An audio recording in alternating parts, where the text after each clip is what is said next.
Hello, my spooky friends, and welcome to the segment I like to call Scary Stories with Lindsay Paranormal.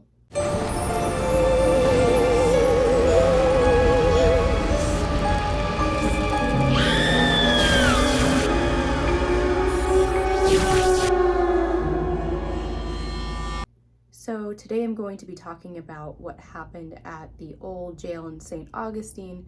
So if you have not watched that episode yet, definitely pause this video, go back and watch that first so you kind of know what I'm talking about or what I'm referring to.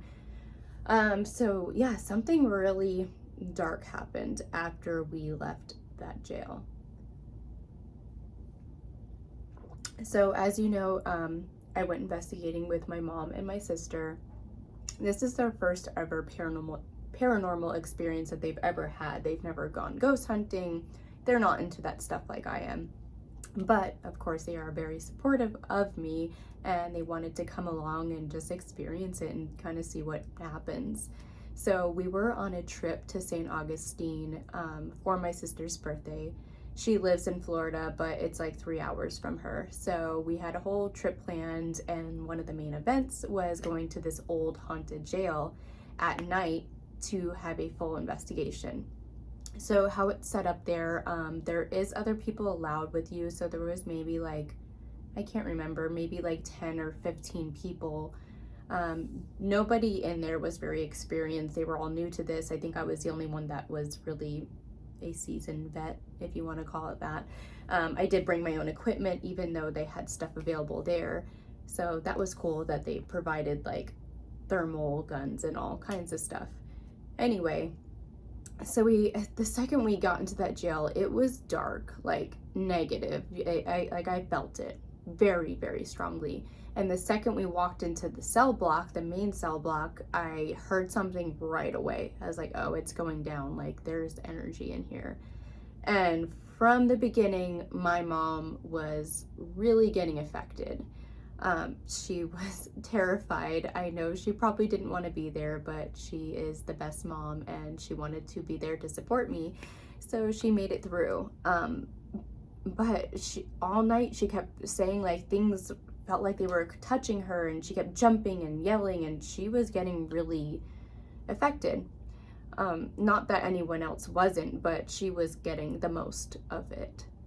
So there was a couple times where I did leave her alone. I did feel bad about that, but like I said, she made it through. She was fine, and everything was fine until it wasn't, which was after we left the jail.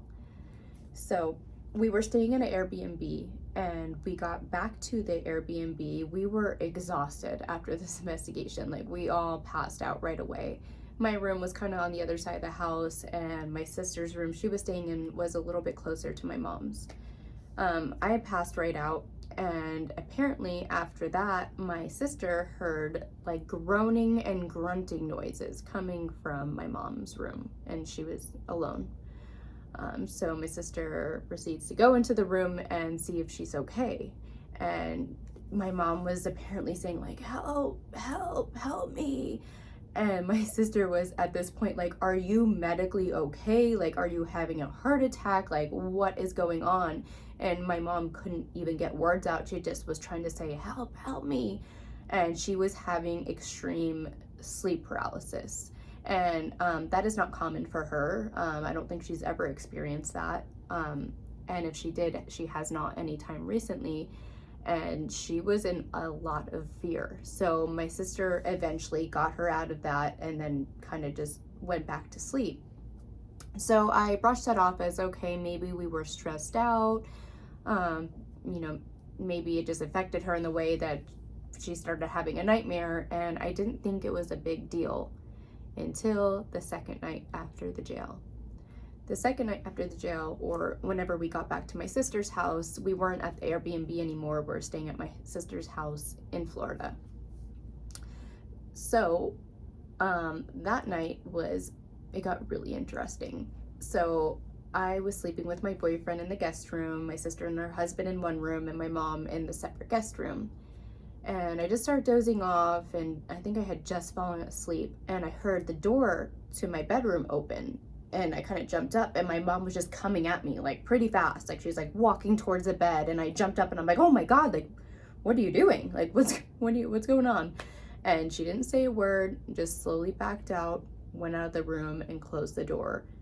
And in my head, I'm just like, what was that?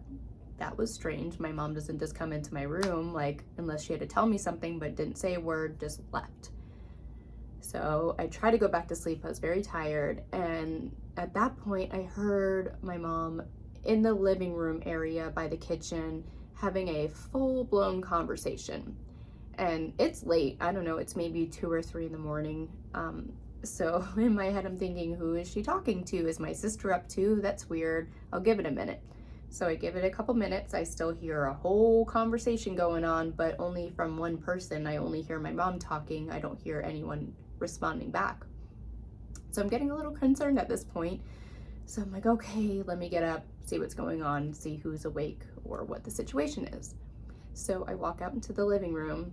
There's no lights on, and all I see is my mom sitting in the like recliner lounger chair in the dark, just sitting there by herself. And I ask, Mom, what's going on? What are you doing? And I swear to God, she just does this creepy, dark, demonic laugh, like ha ha ha. I can't even mimic it. I cannot recreate the laugh. It was freaking terrifying. So at this point, like, my heart literally like skips a beat, and I'm like, Mom, are you okay? What's going on? And then she's like, I'm fine. And then just continues that dark, creepy laugh. I was out. I literally ran to my guest room area, closed the door and locked it. Like, I literally locked my door because my mom was being that scary. So fast forward to the next morning, I obviously want to bring it up and be like, what the hell was that?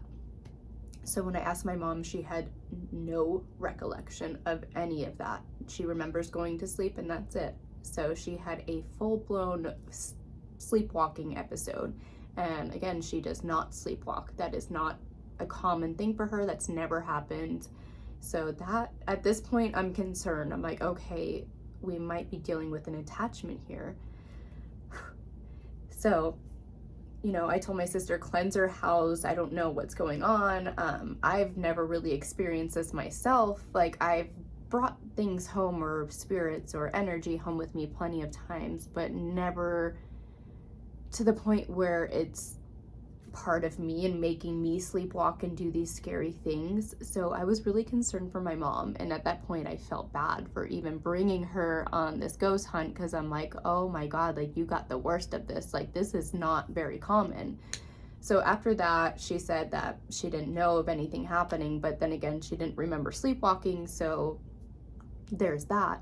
So hopefully everything went away after that. It's been some time, nothing else has really been happening to her, but that was a very, very crazy experience, and I just wanted to share that with you guys because I want to know your thoughts on it. Has anything like this happened to you before, or someone you know? I'm just really interested in hearing other people's stories along these lines.